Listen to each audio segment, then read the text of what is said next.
മുൻ ക്ലാസ്സിൽ ഇന്ത്യൻ ഉപഭൂഖണ്ഡത്തിൽ ഉൾപ്പെട്ട 8 രാജ്യങ്ങൾ നമ്മൾ കോഡുകളൊക്കെ വെച്ചുകൊണ്ട് പഠിച്ചു പോയിട്ടുണ്ടായിരുന്നു അല്ലെ. അപ്പൊ ഇന്നത്തെ ക്ലാസ്സിൽ ഇന്ത്യൻ ഉപഭൂഖണ്ഡത്തിന്റെ അതിർത്തികൾ കോഡിലൂടെ ഒന്ന് പഠിച്ചെടുത്താലോ.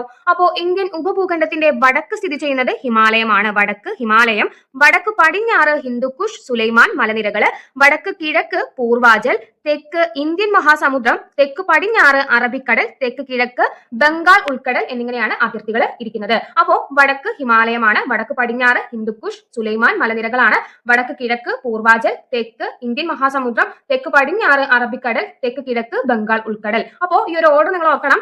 വടക്ക്, വടക്ക് പടിഞ്ഞാറ്, വടക്ക് കിഴക്ക്, തെക്ക്, തെക്ക് പടിഞ്ഞാറ്, തെക്ക് കിഴക്ക് എന്നിങ്ങനെയാണ് ഓർഡർ. ഇനി ഇത് ഓർത്തിരിക്കാൻ വേണ്ടിയിട്ടുള്ള കോഡ് പറയാം. ഹി ഹി ഹി ഹി പൂർവ ഇന്ത്യ, ഹി ഹി പൂർവ ഇന്ത്യ, ഹി ഹി പൂർവ ഇന്ത്യ, അറബി കടലിൽ, അറബിക്കടലിൽ, ഹിഹി പൂർവ ഇന്ത്യ അറബിക്കടലിൽ. അപ്പൊ വടക്ക് ഹിമാലയമാണ്, വടക്ക് പടിഞ്ഞാറ് ഹിന്ദുക്കുഷ് സുലൈമാൻ മലനിരകളാണ്, വടക്ക് കിഴക്ക് പൂർവ ഇന്ത്യ അല്ലെ. പൂർവ എന്നതിൽ നിന്ന് പൂർവാചൽ കണക്ട് ചെയ്യാം, പൂർവ ഇന്ത്യ. അപ്പൊ തെക്ക് ഇന്ത്യൻ മഹാസമുദ്രമാണ്, തെക്ക് പടിഞ്ഞാറ് അറബി എന്നതിൽ നിന്ന് അറബിക്കടൽ കണക്ട് ചെയ്യാലോ, തെക്ക് കിഴക്ക് കടലിൽ എന്നതിൽ നിന്ന് ബംഗാൾ ഉൾക്കടൽ എന്നും കണക്ട് ചെയ്ത് പോവാം. അപ്പൊ ഹിഹി പൂർവ ഇന്ത്യ അറബിക്കടലിൽ എന്നോർത്താൽ ഇന്ത്യൻ ഉപഭൂഖണ്ഡത്തിന്റെ അതിർത്തികൾ നമുക്ക് പഠിച്ചെടുക്കാം.